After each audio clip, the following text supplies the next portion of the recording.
Dar algumas reflexões, algumas histórias sobre nosso tão amado Chico Xavier. Mas se Jesus permitir e há de dar tudo certo, conseguiremos realizar nosso trabalho com contento. Então quero agradecer a presença de todos que estão nos assistindo nesse momento, nossos queridos irmãos, pelos laços invisíveis da internet. Que Jesus possa nos inspirar e proteger sempre e nos guarde em sua santa e divina paz.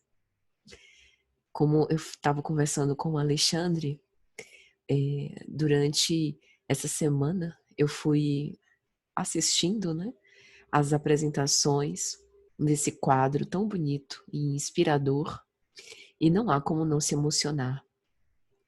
Todas as vezes que nós ouvimos as histórias sobre Chico, independente de ter sido ou não a primeira vez, nós ficamos normalmente tocados por esse amor tão grande que espraia um amor humanitário, um amor solidário, um amor compassivo, que tudo compreende, sem buscar responder às próprias inquietações. Porque hoje, quando nós observamos a sociedade do século XXI, nós somos tão cheios de vontade. Para amar, em geral, nós colocamos tantas premissas. Tem pessoas que, para se relacionar afetivamente com outras, montam um checklist com as premissas básicas que o candidato ou a candidata precisam corresponder, a fim de que a pessoa o torne, o candidato, digno para ser um parceiro ou um candidato a parceiro. E quando a gente observa Chico, que se dava com todos, que acolhia a todos com seu imenso amor, que muitas vezes recebia pessoas em Pedro Leopoldo um tanto quanto arrogantes, prepotentes, achando que iam lá para auxiliá-lo de algum modo, né? E ele tratava com aquela humildade, se deixando, né? Ou seja, humildemente se deixando tratar, se deixando ser ensinado por essas pessoas. Isso, de fato, fazia com que ninguém se ausentasse da presença do Chico sem que tivesse um ganho de bem-estar, um ganho de bondade. Então, Chico consolida esse amor-vivência, esse amor-prática dos ensinamentos do Cristo de um modo muito simples, sem uma linguagem rebuscada, sem ensinamentos muito elaborados no sentido de difíceis, que qualquer um de nós consegue observar, aprender, assimilar, mas que não menosprezemos, que são muito complexos e profundos em termos de aproveitar as potencialidades que todos nós temos para amar e sermos melhores para nós mesmos e para com os nossos semelhantes. Então, é unânime, né? É assim, sempre presente nos amigos que me antecederam nesse trabalho, as histórias tocantes e profundas que mostram esse lado humano que nós estamos tão ansiosos por aprender. E enquanto eu separava algumas histórias sobre o Chico para trazer hoje, eu fiz questão de separar as histórias que particularmente mais me tocam, né? Foi impossível não me emocionar. Eu espero que eu possa gerenciar aqui ao vivo a emoção para conseguir ser fiel ao trabalho, mas eu não garanto, porque realmente Chico Xavier para mim, e eu imagino que para a maioria de nós, é símbolo de humildade, de paciência, de tolerância, de amor abnegado e devotado. Eu soube da existência do Chico quando, lá pelos anos 1995, mais ou menos, devia ter uns 9 anos de idade, comecei a fazer evangelização infantil e tive a sorte de ter sido apresentada, né, não apenas as obras, mas a pessoa do Chico desde aquela época. Desde quando me tornei espírita. Eu passei um tempo afastada, retornei mais recentemente, mas a lembrança do Chico como exemplo, ao lado de tantos outros médiuns também honoráveis, né, mas A presença do Chico é uma presença mais maternal, que em geral a gente tem um espacinho no coração para guardá-lo com muito carinho. Sempre ficou na minha lembrança. Chico é símbolo de um estágio evolutivo que nós ainda estamos trabalhando muito para alcançar. No mundo como hoje, em que a inteligência e os potenciais cognitivos são tão enaltecidos, em que nós neurotizamos-nos para sermos perfeitos, né, para aparentar uma sabedoria que em verdade só é conquistada à custa de muito esforço, de muito tempo, de muito trabalho.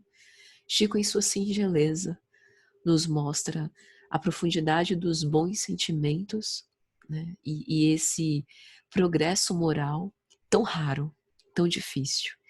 E quem o conhece, né, pelo menos minimamente com respeito à sua obra, à sua vida, sabe que todas as vezes que nós falamos com empolgação sobre Chico Xavier, não somos movidos exatamente por idolatria, mas como um profundo reconhecimento, um reconhecimento justo, aquele que soube dignificar a sua mediunidade, dirigindo-a santamente.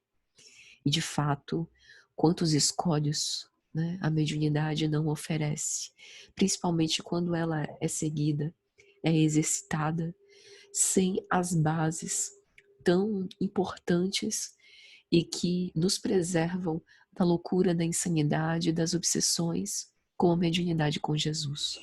Uma mediunidade que foi chicamente exercida por ele.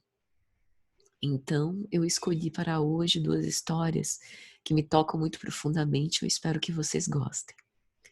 Certa vez, num programa de televisão, Chico foi entrevistado e foi perguntado se existiria algum significado especial no nome de Jesus e se ele poderia citar um fato pessoal do conhecimento dele para ilustrar a força que esse nome tem de representação do nosso Messias tão amado, do Senhor das nossas vidas, do Sol dos nossos destinos, como diz o Espírito Emmanuel. E então ele pediu licença à entrevistadora para contar uma história.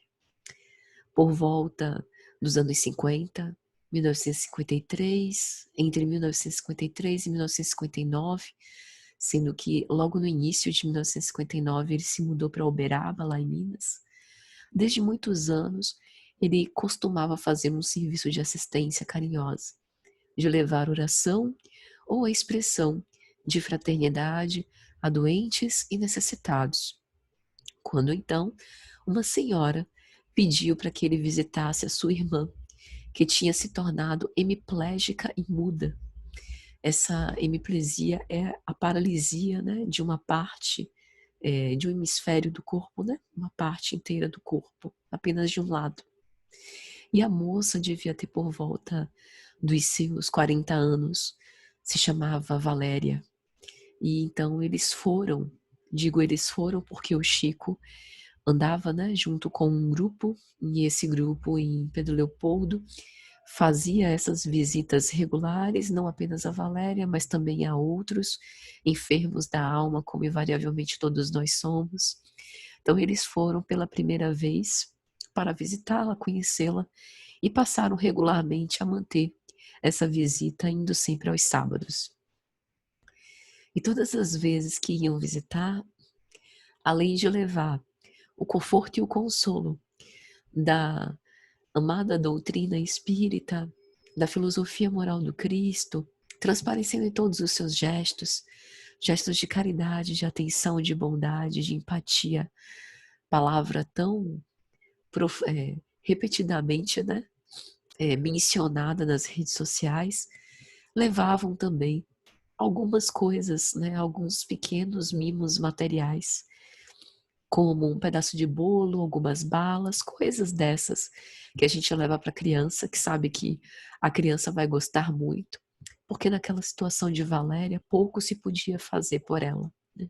O processo de reabilitação, se ocorresse, segundo os médicos diziam, ia ser muito longo, muito trabalhoso, e eles não tinham muita esperança que ela voltasse a ter os movimentos, né, de um dos lados do corpo. E o grupo que acompanhava Chico a visitava sempre com muito carinho, né? Eram diversas casas no local onde ela morava e eles aproveitavam para fazer os cumprimentos, né, de bom dia, boa tarde, boa noite em todas elas, até se fixar no domicílio de Valéria. Ela, em geral, ficava com o leito próximo à janela, observava quando Chico e a sua caravana diligente ia se aproximando, e o viço já mudava. Os olhos, que pareciam sem cor e sem vida, passavam a brilhar, as faces sempre muito pálidas, por conta das comorbidades desse adoecimento e por ficar muito tempo, né, prostrada numa cama, começava a ficar um pouco mais vermelhinha, mais corada, e a irmã dela, Dona Laura, se felicitava muito por conta daquela visita cheia de luz que iluminava a casa inteira. Então, a casa, segundo Chico contava, ela ficava no lugar onde hoje em Pedro Leopoldo se construiu o recinto das exposições pecuárias. E o grupo passou a visitá-la todos os sábados. Durante os 6 anos, eles visitavam Valéria, conversavam um pouco, faziam uma prece, passes magnéticos, tinha aquele momento de confraternização, de mostrar tudo que levaram para ela. E só isso já nos faz pensar sobre a nossa pressa, sobre a nossa pressa tanto no sentido de, às vezes, não designar um tempo que seja, alguns minutos do nosso dia, algumas horas da nossa semana, para trabalhos em prol do bem, em prol do outro, fora, né, do nosso círculo já conhecido, para aquele desconhecido hoje, mas que pode ser um afeto de priscaseras, né, de outrora. Tanto a pressa de buscar pelas nossas necessidades imediatas, que é sim o nosso dever, afinal a gente não pode descuidar das necessidades materiais que a gente precisa atender. Muitos de nós somos pais e mães de família, né? Que precisamos sustentar a nossa casa, que temos pessoas que dependem, né, do nosso trabalho, mas a gente sempre pode doar um pouco do nosso coração nesses pequenos minutos, poucos que sejam, da nossa disponibilidade. E pressa também no sentido de muitas vezes a gente buscar não apenas o reconhecimento imediato, por esses pequenos dotes de amor que a gente espalha por aí, como da gente ver os efeitos rápidos dos investimentos que a gente faz. Às vezes a gente cria um filho e ele se torna por alguma razão resistente, né, a alguns dos nossos conselhos, e a gente faz preces, conversa, 1, 2 vezes e já se impacienta, porque aquele diálogo não surtiu os efeitos desejados. O que são 1 ou 2 vezes de diálogo para um espírito imortal que coleciona centenas, milhares, dezenas, centenas de milhares de reencarnações. Então, processos de enfermidade que a gente fica, né, alguns dias doentes e se esquece que pessoas passam anos doentes. E a gente já fica impaciente por estar há, sei lá, 3, 4 dias, 1 semana, 2 semanas em casa.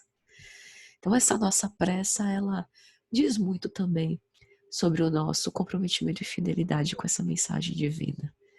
Só com Valéria, Chico e seu grupo passaram pelo menos 6 anos e sem verem resultados muito consistentes naquele trabalho voluntário, naquele trabalho de amor, de caridade, né?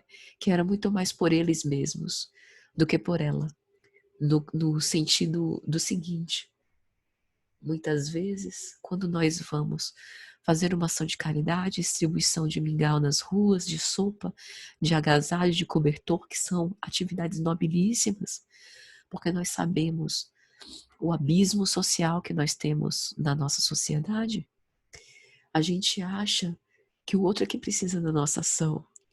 E, na verdade, Somos nós os mais mendigos, os mais carecentes, os mais necessitados daquela oportunidade de serviço de amor, em que a gente se coloca como instrumento e entra no fluxo divino que através de nós e das nossas mãos, do fato da gente acordar cedo, da nossa disposição, a gente se coloca em serviço. Um serviço de recapitulação das nossas próprias faltas, um serviço que nos faz repensar nas nossas prioridades, um serviço que nos faz ver o outro de um modo diferente.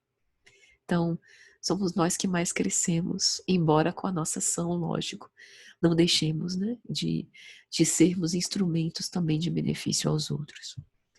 Então, durante os 6 anos, eles passaram a visitar a Valéria, e ela guardava sempre um pedacinho de bolo debaixo do travesseiro, coisa de criança, né?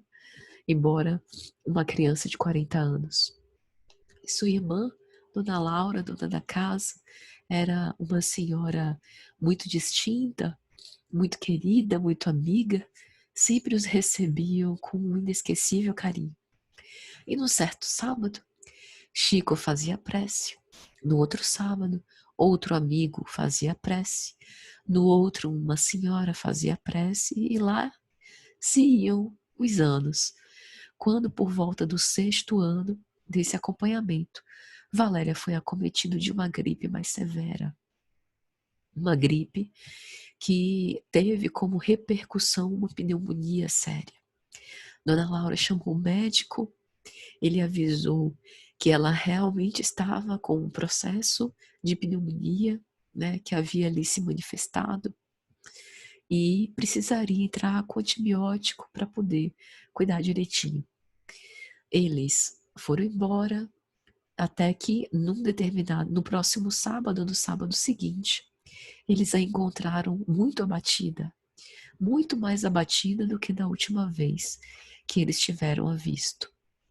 E toda vez que eles iam, tentavam estimulá-la para que ela falasse alguma coisa.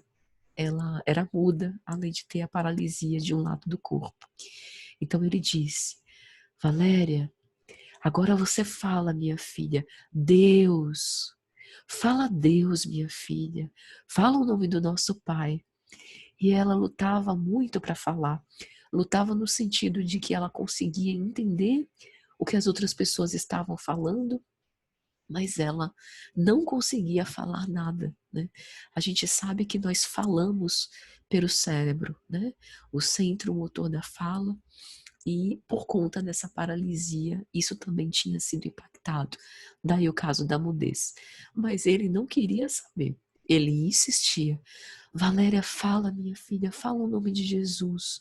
Jesus, Valéria, fala Jesus.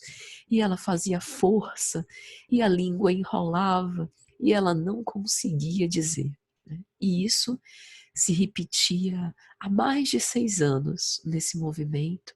E naquele dia que ela estava mais abatida por conta da pneumonia, Chico perguntou à dona Laura: ela tá quente, parece que tá com uma febre muito alta. O que foi que o médico disse com respeito ao estado de saúde dela? E dona Laura: oh, meu filho, o médico já tá tratando, mas você sabe como é. Ela passa muito tempo deitada, a gente toma os cuidados, bota um agasalho, controla a alimentação, bebe muita água. Ele encheu essa menina de antibióticos. Dentro do que é possível na medicina fazer, ela já está bem. Ela já está bem medicada. Agora é só a gente aguardar. E Chico então disse a dona Laura: então a gente vai fazer o seguinte, a partir de agora, ao invés da gente vir aqui todo sábado, nós vamos vir todos os dias. E assim eles fizeram. Todos os dias passavam na casa de Valéria. A mesma rotina de conversar, de passes, de fluidoterapia, né? De passe magnético, e estimular ela a falar. E ela foi sempre piorando. E todos já estavam sensibilizados, porque pense, 6 anos convivendo, né, com a pessoa, cria um laço de afetividade, um laço de amor muito profundo. Esses laços de amor que não são da consanguinidade, mas são os laços mais autênticos, de espírito a espírito. E no último sábado em que eles foram, depois que fizeram a prece, ele então falou: Valéria, hoje você vai falar. Fala, minha filha, Jesus. Jesus, fala a Deus. E ela apenas gemia, se contorcia, não falava. Ainda com a pneumonia, né? Que vai minando as forças. E ele não desistia. Valéria, minha filha, Jesus andou no mundo. Ele curou tanta gente. Tantos enfermos iam buscá-lo nas estradas, onde quer que ele estivesse. Na casa de Simão Pedro, onde ele permanecia. E todo mundo pedia a ele, minha filha, a graça da melhora, da cura. E eles foram curados. Valéria, lembra de Jesus andando e pensa em você caminhando. Embora você já não caminhe há tantos anos, faça um esforço, minha filha. Lembre da época em que você andava, corria solta por aí. Lembre de você caminhando, chegando aos pés dele e dizendo: Jesus, fala Jesus, Valéria. E então Valéria, com um inaudito esforço, consegue proferir com extrema dificuldade: Jesus, Jesus. E o Chico explode de alegria. Meu Deus, mas que alegria! Valéria falou o nome de Jesus, que coisa maravilhosa! Dona Laura, venha ver. Valéria, repita, minha filha. Fala o nome de Jesus para sua irmã ver. E foi aquela festa. Mas ela não passou, né, daqueles dias, no dia seguinte já havia falecido. E todos ficaram num grupo muito sensibilizados por terem acompanhado, né, aquela vida tão castigada, tão sofrida, mas tão consolada igualmente por conta dos ensinamentos do Cristo. Os anos se passaram, Chico se mudou para Uberaba e por volta de 1976 ele foi acometido por um infarte. Ele tinha algumas patologias de ordem cardíaca e o médico pediu que ele fosse hospitalizado em casa. Disse que ele poderia conturbar o ambiente do hospital com visitas e era melhor ficar hospitalizado em casa. A porta do quarto ficaria com acesso apenas à enfermeira, designada pelo médico, que era a dona Dinorá Fabiano, que era a única pessoa que entrava no quarto. E as recomendações médicas eram de repouso absoluto. Ele tinha que ficar pelo menos 20 dias imóvel. Aí ele pensou: fico imóvel na cama, mas isso não me impede de conversar com os espíritos. E os espíritos de fato iam visitando ele, né? Espíritos amigos desencarnados de Pedro Leopoldo, de Uberaba, que vinham visitá-lo. Espíritos sofredores, né? Carecentes de conselhos, de preces. Entravam, passavam a tarde, a noite, e ele conversava com todos em voz alta. E ele explicou à enfermeira, né? Para a enfermeira não achar que ele estava passando de um paciente cardiopata para um paciente psiquiátrico. Dona Dinorá, eu não estou ficando doido. Quando a senhora me vê falando sozinho, não se impressione, eu estou conversando com alguém. A senhora só não está vendo, mas não é da minha cabeça, a pessoa existe, né? Só que eu consigo ver e a senhora não consegue. Ela disse: fique tranquilo, meu filho, eu compreendo. E assim foi. Até que numa certa tarde, entrou uma moça no seu quarto, muito bonita, morena, cheia de vida, de viço. E no quarto, perto da cama, tinha uma cadeira. E ele fica impressionado, né, com aquela moça cheia de vida e disse: pode fazer o favor, minha filha, sente aqui nessa cadeira. E ela colocou muito graciosamente as mãos na cintura. Ô Chico, você não está me reconhecendo, não? E ele: a senhora vai me perdoar, com aquela graça que ele tinha, né? Mas eu tenho andado tão doente, tô com problema circulatório e ando com a memória meio estragada, eu não tô me lembrando. E ele contando que na verdade isso era uma desculpa. Ele realmente não estava reconhecendo, mas não queria ser indelicado, a ponto de dizer que não se lembrava dela, né? E então ela disse: oh Chico, nós somos tão amigos, eu quero tão bem a você. Olhe, Ele disse a ela: eu não posso assim de momento fazer esse esforço de memória muito grande, porque o médico me recomendou repouso mental. Mas a senhora me faz o favor de dizer seu nome? Ele já ardendo de curiosidade, né? E ela: ó, eu não vou dizer, eu quero ver se você lembra. Eu sou uma de suas amizades lá de Pedro Leopoldo. Aí ele falou: mas eu conheço tanta gente, Pedro Leopoldo. A senhora pode falar o sobrenome da sua família? Porque se a senhora disser seu nome, Maria ou Alice, eu conheço tantas, mas pela família eu vou saber. E ela: não, eu não vou falar o sobrenome da minha família. Eu vou falar um nome só. E eu tenho certeza que quando eu disser esse nome, você vai lembrar quem eu sou. Então ele disse: então faz favor, fala o nome que a senhora quer falar. E ela, com muita tranquilidade e espontaneidade: Jesus! E ele naquele momento imediatamente se lembra: meu Deus, é você, Valéria. Valéria, como você está bonita. O viço voltou às suas faces, esse olhar brilhante que reflete essa alma tão bonita que você tem. Oh, minha filha, eu não mereço a sua visita. E ela, procurando também conter a emoção, diz a ele: não diga isso, Chico. Eu vim aqui te lembrar os nossos sábados. Você se lembra? Eu naquela enfermidade pertinaz, presa numa cama, sem conseguir me mover com um dos lados do corpo. Nós orávamos tanto. Você nunca esqueceu de mim. Durante 6 anos, religiosamente, ia todos os sábados, e no fim da minha vida, ia todos os dias, só para saber como eu estava. E nunca desistiu de mim, sempre me estimulando para que eu falasse sobre o nome de Jesus, para que eu tentasse articular alguma palavra. E eu me lembrei da última palavra, a palavra que você me ensinou, e vim justamente para te trazer de novo essa confiança em Jesus também na sua enfermidade. Eu sei que você está com alguns problemas cardíacos, mas tudo passa, Chico. E aí ela coloca a mão no peito do Chico e imediatamente a dor da angina que desaparece. E aí Chico vai dizer: para mim, aquele encontro foi inesquecível. E respondendo a essa entrevista que ele dava, para mim, o nome de Jesus é um nome tão grande, é um nome tão profundo, tão excelso, que remove os nossos obstáculos orgânicos. Onde não há amor, passa a haver.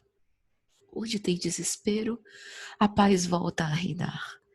Onde antes era apenas desolação e dor, agora passa a estar alegria e anestesia a todos os nossos sofrimentos. E aí ele explica: eu estou com uma angina que ficou como herança do infarto, mas uma angina controlada.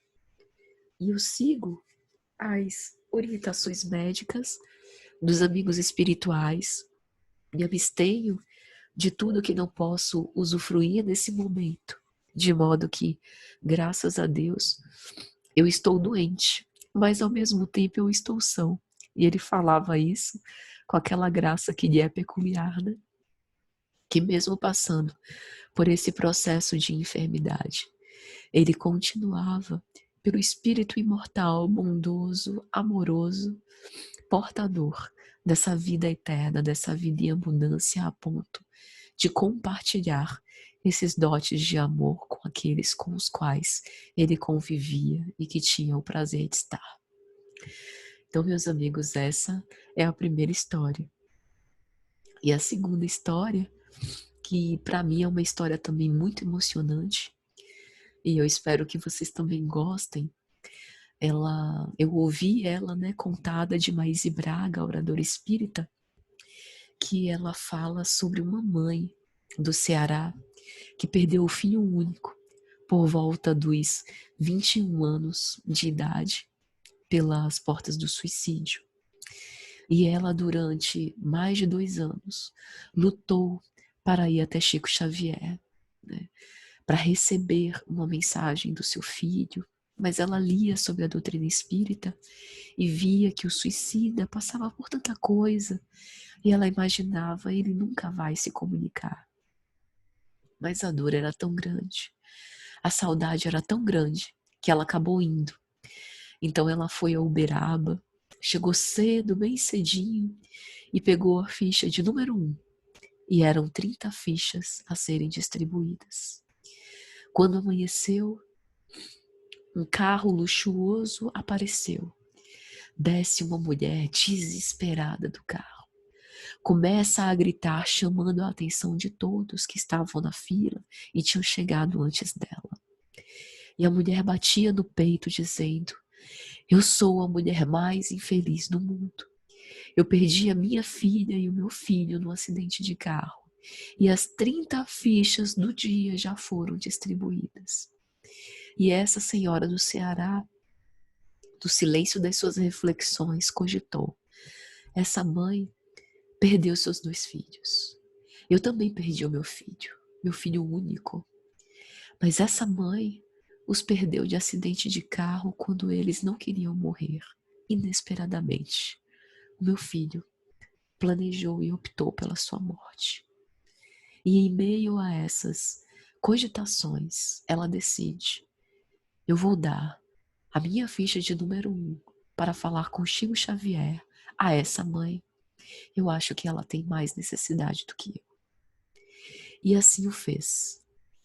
E, explicando à senhora, disse: eu cheguei de madrugada, peguei a ficha de número 1, mas eu vejo o seu desespero e eu entendo a sua dor. Fique a senhora com essa ficha. E a mulher, desesperada, em meio ao seu próprio sofrimento, nem consegue agradecer ou articular qualquer palavra. Simplesmente recolhe a ficha e entra na fila. Essa senhora, a doadora da ficha, volta para o hotel e por volta das 2 horas da manhã, um portador de uma mensagem do Chico manda chamá-la. Ela atende, um tanto quanto curiosa, e diz: não, deve ter havido algum engano. Eu realmente estive na fila, cheguei muito cedo, peguei a ficha de número 1, mas eu já cedi a minha ficha a outra senhora. E o portador, muito calmamente, vai dizer: não há enganos. É a senhora mesmo. Chico mandou-lhe chamá-la, e ela então foi. Durante o caminho, pensando sobre o que poderia acontecer em relação àquele chamado, quando ela chega, já emocionada no salão, Chico começa a ler uma carta. Minha mãe, você sabe, eu não deveria estar aqui. Eu tirei minha vida por vontade própria. Mas Emmanuel foi me buscar na escuridão aonde eu estava, sentindo muita dor, sem nenhum tipo de consolo e de conforto, pelo mal que eu fiz a mim mesmo. E ele me disse: meu filho, enxuga as lágrimas para secar as da sua mãe. Vem comigo, porque ela doou a ficha de número 1 para falar com Chico Xavier, para outra mãe desesperada, porque ela precisa saber de você. Venha que você vai escrever para sua mãe. E aqui eu estou, minha mãe, para dizer que morte é vida, que os sofrimentos, os padecimentos que eu tenho passado, agora, através do seu gesto de generosidade, pela primeira vez, eu posso crer, depois de muito tempo, que a minha dor pode ter um fim. E foi graças à sua bondade, é graças a isso que eu vou tentar continuar, que eu vou tentar começar de novo em alguma parte. Foi a ficha de número 1 que você doou que me trouxe aqui. Não tem como não se emocionar com essa história, porque ela nos faz pensar qual a ficha de número 1 que nós estamos retendo sem doar ao outro. Todos nós temos uma ficha de número 1, um pequeno privilégio, uma vantagem, a nossa própria vida, que precisa ser doada, pelo menos em parte do nosso tempo, para que a gente possa seguir em frente. Nós não estamos reencarnados sozinhos, meus amigos, no planeta de provas e expiações. Tem bilhões conosco. E isso nos fala muito sobre a lei de cooperação que Emmanuel vai escrever através da psicografia de Chico Xavier na obra Paulo e Estevão pelo Espírito Emmanuel.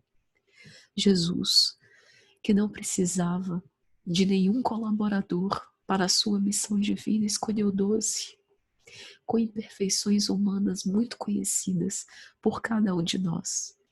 12 homens rudes, mas espíritos que ele já conhecia desde priscas eras, para que fossem os apóstolos dessa mensagem de vida e esperança, os continuadores dessa mensagem divina após o seu movimento de martírio e ressurreição. E é graças a esses apóstolos que são os nossos antecessores, que nos mostram através da sua própria vida como o trabalho é capaz de enriquecer as nossas existências. Como é o caso de Chico, que foi esse apóstolo da caridade, esse apóstolo do bem maior, que a gente tem esses exemplos de como colocar em prática os ensinamentos do Cristo. Que nós tomemos essas histórias não apenas como histórias bonitas, que valem muito a pena serem contadas, recontadas, lembradas e relembradas, mas como inspiração, para que de alguma sorte nós também possamos fazer reviver esses protagonistas dessas histórias, com o objetivo de que Jesus esteja cada vez mais presente nas nossas vidas. Gostaria de agradecer penhoradamente a todos, nossos votos de muita paz e muito obrigado pelo carinho de sempre.